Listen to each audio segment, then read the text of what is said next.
প্রিয় শিক্ষার্থীরা, কেমন আছো সবাই? আমি Samrat Mahmud, instructor Yusuf Hafiz Majumder Sylhet technical school, Botasor, Sylhet. Educare channel পক্ষ থেকে তোমাদেরকে স্বাগতম।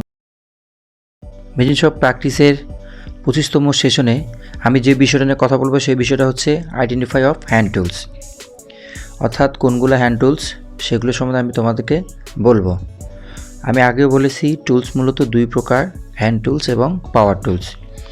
ইলেকট্রিক শক্তির সাহায্যে যেসব টুলস কাজ করা হয় হ্যান্ড পাওয়ার টুলস, আর শক্তি ছাড়া সেটা হচ্ছে হ্যান্ড টুলস। ইউনিট টাইটেলটি হচ্ছে মেকানিক্যাল হ্যান্ড টুলস এবং পাওয়ার টুলস।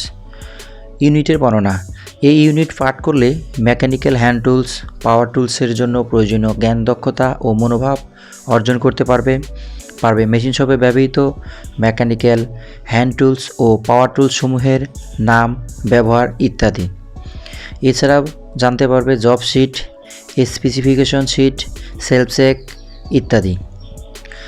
আজকের বিষয়, আমি আজকে যে বিষয়টা নিয়ে কথা বলবো সেটা হচ্ছে গেজ কাটিং টুলস সম্পর্কে, অর্থাৎ কোন টুলসগুলা গেজ, যে জন্য গেজ মাপার জন্য ব্যবহার করা হয়, এবং কোন টুলসগুলা কাটিংয়ের জন্য ব্যবহার করা হয়, আমি আজকের এই সেশনে তোমাদের সাথে কথা বলবো।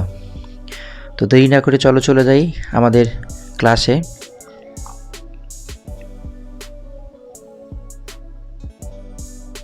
আজকের বিষয় গেজ এবং কাটিং টুলস। মেকানিক্যাল ওয়ার্কশপে ব্যবহৃত হ্যান্ড টুলসগুলো হচ্ছে গেজ। প্রথমটা হচ্ছে ফিলার গেজ, তারপরটা হচ্ছে ডেপথ গেজ, তারপরটা হচ্ছে হাই গেজ।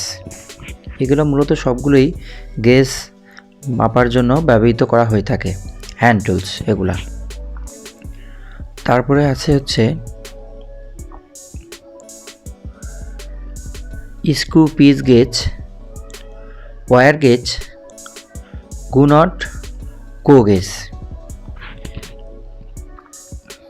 এসব গেজ টুলসগুলা গেজ মাপার জন্য ব্যবহৃত করা থাকে আমাদের ওয়ার্কশপে।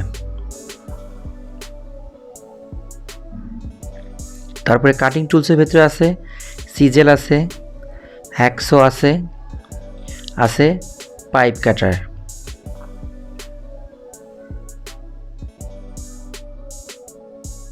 আরও আছে ড্রিল বিট, ট্যাপ, টাই।